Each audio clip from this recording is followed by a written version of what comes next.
అన్నట్టు మీకు ఒక ముచ్చట చెప్పుడు మర్చిపోయినా. ఒక సారుకు పండుకున్నా ఇక మేలుకున్నా మొత్తం బాంబుల సౌండ్ వినిపిస్తున్నదంట. పాపం గాలు గా దేశం లేడిస్తే ఆ సారు మన దిశలో బాధపడుతున్నాడు.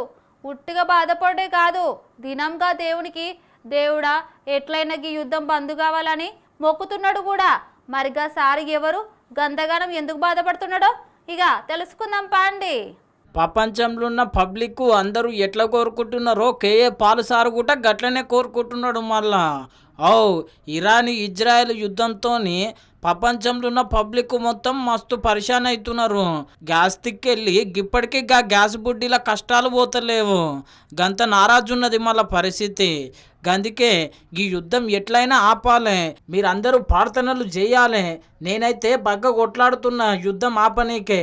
ఇక పాకిస్తాన్ వాళ్ళు శాంతి చర్చలు అని చెప్పి 6 దినాలు యుద్ధం ఆపినా ఇక రేపటి సందే మళ్ళీ షురువు అయ్యేటట్టున్నది కథ అని చెప్పి మనసులున్న మాట గిట్లా బయట పెట్టిండు కేఏ పాల్ సారు.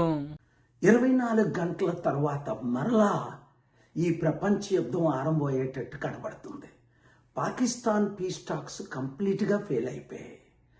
ఫిబ్రవరి 28 నుంచి నేను ప్రయత్నిస్తూ అవతల పాకిస్తాన్ లీడర్స్తో, ముఖ్యంగా ఇరాన్ లీడర్స్తో నేను జరిగిన చర్చలు మీరు విన్నారు.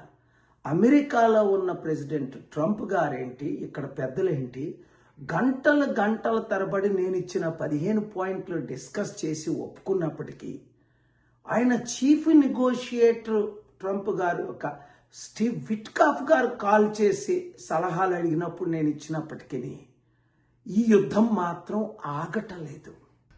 ఇన్నరు కదా, 3 రోజుల యుద్ధం చూసినా 30 రోజుల యుద్ధం చూసినా గిదెక్కడి యుద్ధం రా నాయన, గిన్ని దినాలు కొనసాగుతున్నది అని చెప్పి మొత్తం మీద సారే అవాక్ కాబట్టి మరి ఇరాన్ ఇజ్రాయెల్ యుద్ధం గట్లున్నది, ఎవరికొవరు తగ్గేదే లేదు అంటున్నారు.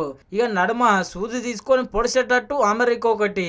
ఇక మొత్తం మీద అయితే యుద్ధం ఎప్పుడు ఆగుతుందో తెలియదు. కానీ గిట్లా కేఏ పాల్ సారు అసంటోళ్ళు మన కోసము జర బగ్గనే మాట్లాడుతున్నారు. మళ్ళా ఇక పాపం కేఏ పాల్ సారు కష్టం వృధా కావద్దు, ఎట్లయినా యుద్ధం జల్దీ ఆగితే బాగుండు అని కోరుకుంటున్నారు. మళ్ళా ఈ వీడియో చూసిన వాళ్ళందరూ